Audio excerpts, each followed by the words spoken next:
Now let's take a look at Gmail. Now, Gmail is one of the Google apps that many of us are probably familiar with because we use it for our personal email. However, there are some ways that you can use this in your classrooms and in your schools that can help make you a little bit more efficient and a lot more sane. So let's take a look. In the last few months, Gmail has changed its interface slightly, but don't let that confuse you or upset you. It's all pretty user-friendly. Across the top, we have the search, and if you're like me, you have hundreds, maybe thousands of emails. Don't waste your time looking around. You can just click search and find the emails that you're looking for. I'll show you how to use that in a bit later. Across the top, we have our 9 squares. Remember that that's the apps launcher for all the Google apps. I'll show you what that looks like right there. And across the side here, we have the compose button. We have inbox, starred, snoozed, sent, drafts, and all of the little folders that you may have made for maybe previous email systems, maybe Outlook or maybe GroupWise or something like that. And if you changed over email systems, maybe they were brought into your Gmail and you haven't really used them much in Gmail. We'll talk about these folders and how they're related to Gmail labels. Down here in the bottom left, you also have Google Hangouts. So we can have Google Hangouts. We'll talk more about that in a different lesson. So this is the Gmail inbox right here. The first thing that I want to do is click on Compose. Now before I click there, you see I have the words refresh and more. When I click there, that changes slightly. No, that didn't change at all. It brought up this logo. We'll talk about how that changes in just a moment. To compose a new email, I can type someone's email address, and if it's connected to your school's directory, it will automatically autofill. So use that to your advantage. If you know the first 3 letters of someone's name or email address, all you have to type is 3 letters, and it's usually enough to give you that right email address. So that's CC, or that's the 2. We also have CC and BCC. You know that CC is carbon copy, which means, hey, I'm sending it to the recipient, but I also want this person to see that as well. So I'm going to send that to that person who's also me. Now, you also know what BCC does, right? You may have been in a situation where you've sent an email to a parent, but you want to BCC your principal just to let them know that you've contacted the parent, but you don't necessarily want the parent to know. Well, that's fine, and that's actually what a lot of us do. Just realize, though, that if someone who is the BCC recipient, if they click Reply All, and there are other people in the to or the CC, if they click Reply All, everybody, maybe even you, maybe even that parent, will also see that. Now, sometimes staffs get into trouble because they're having conversations about students and parents accidentally are included in a thread that maybe the teachers wouldn't want the parents to see. That causes embarrassment. That causes potential problems with families. So always save any conversation that you're having about students, definitely for ears only and not over email. For our subject line, I highly recommend that you have very, very clear subject lines. And if you're replying to a group and changing the subject, I'll show you how to change the subject line as well. Now, down here at the bottom, we have changing fonts. Now, we don't have the same amount of font selection as we do in Google Docs, but it's enough maybe to get your point across. And again, a lot of these things are very similar to what we have in Google Docs. Down here, we have options to attach files. So we can attach files there. And you can also add anything from your Google Drive. You can also add hyperlinks or emojis or insert photos as well. These colorful ones right here are some extensions that I've added. You probably won't see those in your Gmail. Well, then I can click send and the person receives my email. But if I were to open an email, I'm going to click on this one, Riley from Pear Deck right here. This is what I was mentioning before, where our menu bar across the top changes. Now, at this point, you're probably thinking, wait a second. I see on this screen back, archive, spam, delete, but on my own email, I only see icons. Well, let's go in and I'll show you how to fix this. I'm going to click mark as unread so I can come back to this one later. Let's take a look at our settings menu right here. I'm going to click on this little gear and I'm going to click on settings. Now, there are a lot of settings that you can make to customize your Gmail inbox. I mean, first of all, you might see I have a picture of a beach here in the back of my Gmail screen. So you can do things like that. You can change the theme. You can change languages. You can ask before displaying images. I don't know if that's much of a problem. There's something called undo send. Now, undo send doesn't really undo a send.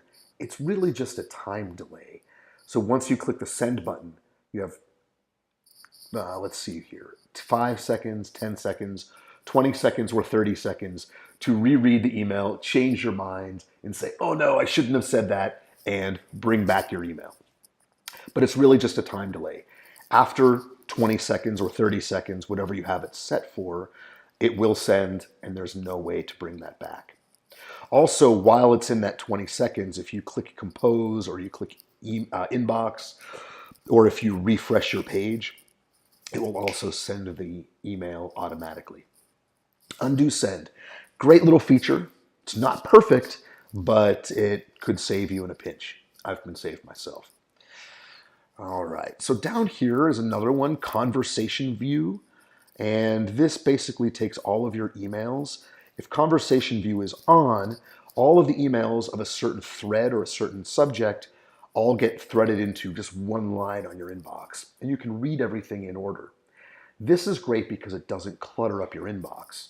However, sometimes emails might get lost in these conversation threads. So again, this is a matter of personal preference.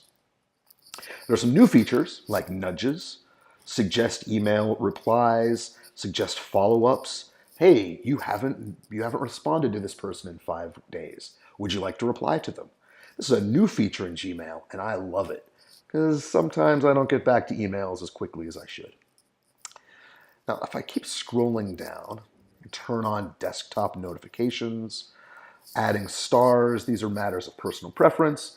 Button labels. This is actually why we dug into our settings menu in the first place. Button labels. Most people have them set up for icons. That's the default in Gmail. And if you're a visual person, that might be great for you. But for me, seeing the English words on there, spam, labels, mark as unread, I like seeing those as text. So I set mine like that. You can have a visible picture. It can be a photograph of yourself. It can be an emoji or a Bitmoji. I actually made my own little face right here. So that's the one I put on there. Down here at the bottom, we have our signature, where not only can you have text, but you can also put in your any icons or badges or any images that represent you. Again, I would recommend keeping them small, just big enough to read, but large photos or large badges or animated images might be inappropriate for an email signature. Scrolling down a little bit more, showing snippets. I have snippets turned on. I like seeing the first phrase of an email to let me know what the person's going to be talking about. Makes my inbox just a little bit more cluttered, but I'm used to that. So I like show snippets.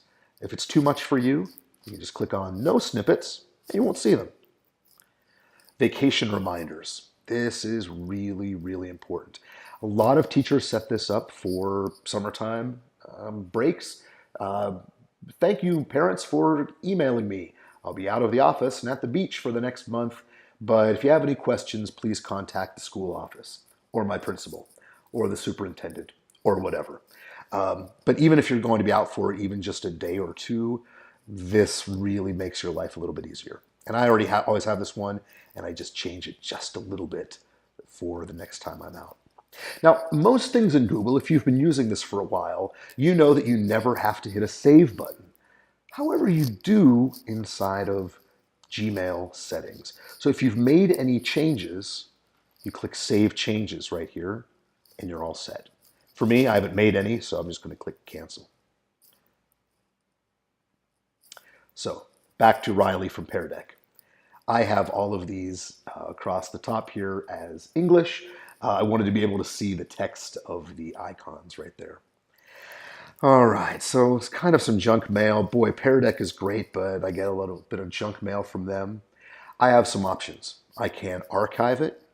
I can say that it's spam, or I can delete it. Deleting an email means that it's thrown in the trash, and in 30 days, the little digital garbage men come through and get rid of your email. It's gone forever. Spam says, hey, every time I get an email from Riley from Pear Deck, this is going into my junk mail folder. I definitely do this if you're getting a lot of spam. This is something I actually signed up for, so I don't want to say, no, no, no, I never want to see this again. So I now have the option to archive.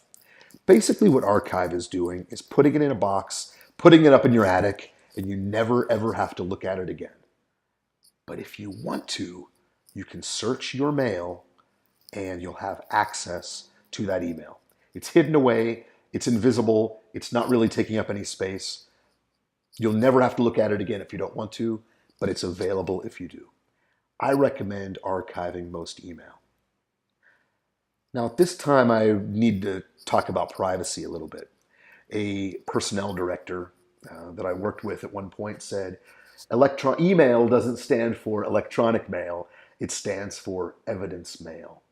Which is kind of a grim warning. But basically everything that we use, either using a school email account or our personal email on the school Wi-Fi, could be read by the school IT department. And if you're ever involved in any legal proceedings, anything where a student's name has been mentioned could be found as discovery.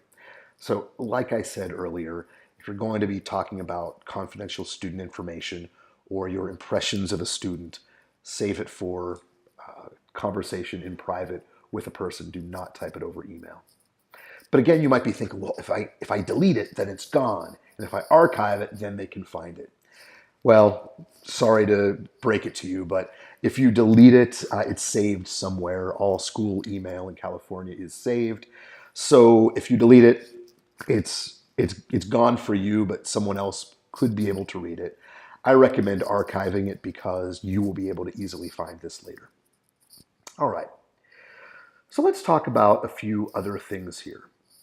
I want to come over here, and as you see, I have inbox and start and snooze just like you have. I'm going to archive this email here before I go on. Boop. And it disappears. But if I ever need to find it, I can search for it. But over here, you see I have some things that you don't have. I have tech tickets and to-do and exclamation points. These are ones that I created for myself. Anything that comes from one of my bosses shows up in red with her name on it, so I know, hey, I need to read this.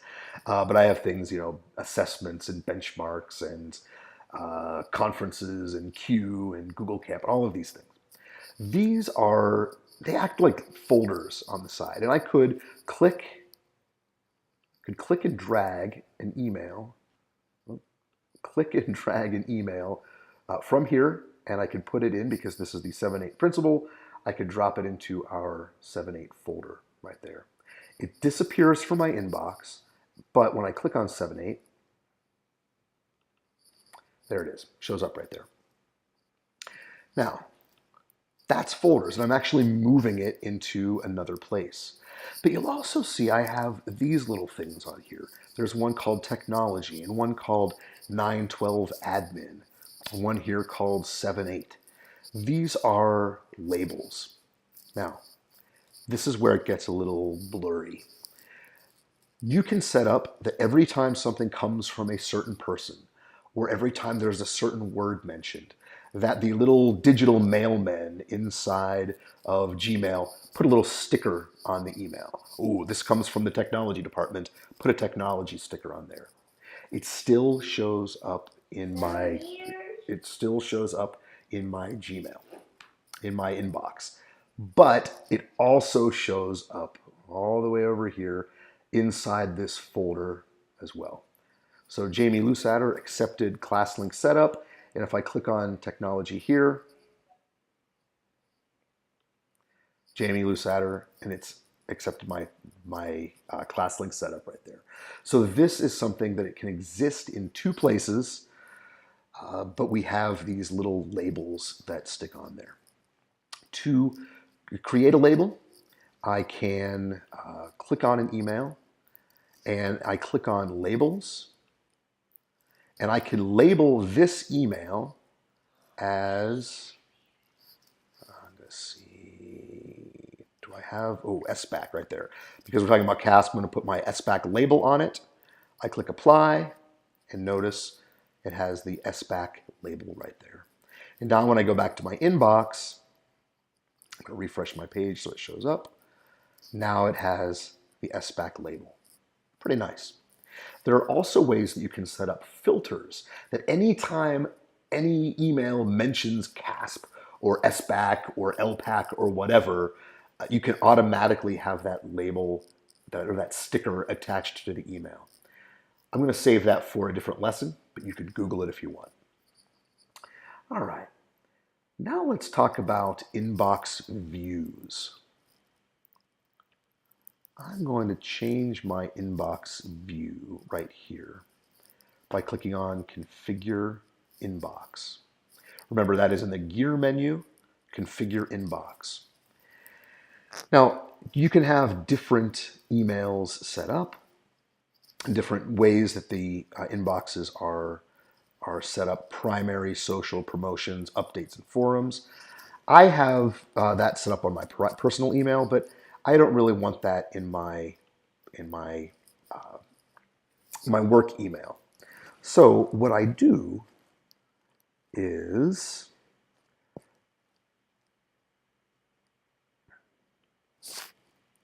I clicked on the Gear menu, and I went back to settings. We were here just a little bit ago.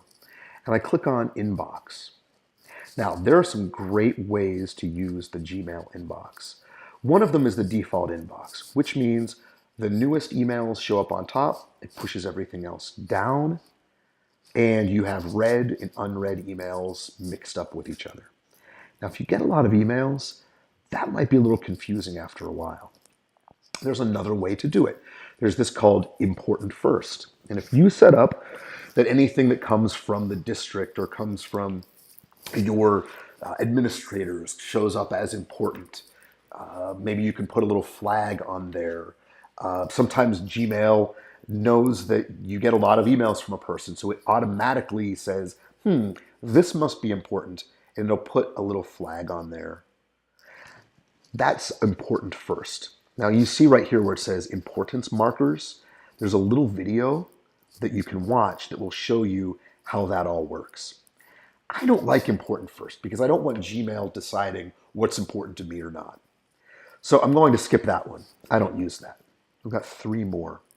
Unread first, starred first, and priority inbox. I'm not going to talk too much about these last 2, but I really like using unread first. I'm going to get out of this window. I'm going to show you what my inbox looks like. As you see, all of these are my unread emails. Oh, this is so embarrassing showing you all of my unread emails. Some of these I don't read and I save for later. But notice what this looks like. This is all of my important ones that I haven't done something with yet show up in unread. And then there's this other inbox called everything else. And that was where all of my read emails go. And you can see a few of these show up with received 7 days ago reply. That's kind of cool. So different ways to set up your Gmail inbox. And I recommend trying out a few different ones. See what works best for you. If you don't like it, you can always change it. All right. So the last thing that I would like to talk about is when you get an email. I'm going to open up this one right here. All right, I'm going to look up Michal from Pear Deck right here. This is an email that I received. And again, you know, Pear Deck, boy, they're sending me a lot. I don't want to spam this. But if I want to reply, I can do that right here. And I can click on the word reply and notice that this replies back. And the subject of the email doesn't really show up anywhere in here.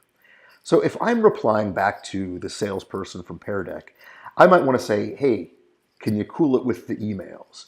So I scroll down here and I click Edit Subject. And this is called Up Your Vocabulary Game with Flashcard Factory. I actually want to call this Stop Emailing Me So Much. I'll spell that correctly. So what I recommend, if you're ever replying back but kind of changing the subject a little bit, it's kind of a personal pet peeve. When people reply back and with one topic, sandwiches for lunch, but they're actually talking to me about, docking my pay for the week. You know what? Maybe I'm not going to read that email sandwiches at lunch because I already ate lunch. But if they're talking about docking my pay, I need to know about that. So always make sure that your subject line actually matches the topic. And you do that by clicking the Edit Subject Line button. All right. From here, you can do a few other things, but you know what? I'm not going to send this email. I don't really want it to exist inside of my drafts folder. So I'm going to come right down here to the bottom, and I'm going to click on the little trash can, and I'm going to delete that because I do not want to send that from Michal from Pear Deck here. One last thing. Anytime you start getting junk emails, there's always an unsubscribe button. Kind of at the beginning of every school year, I start on my unsubscribing kick, and I'm just unsubscribing from all the junk mail that I get and start the year fresh. So this is a quick overview of Gmail. There's always a lot more to learn. Now, Gmail, just like all of the other Google apps, anything you want to know, find a tutorial on YouTube. Find the Google help menus, help forums. Everything is out there. There are no secrets. There are no mysteries.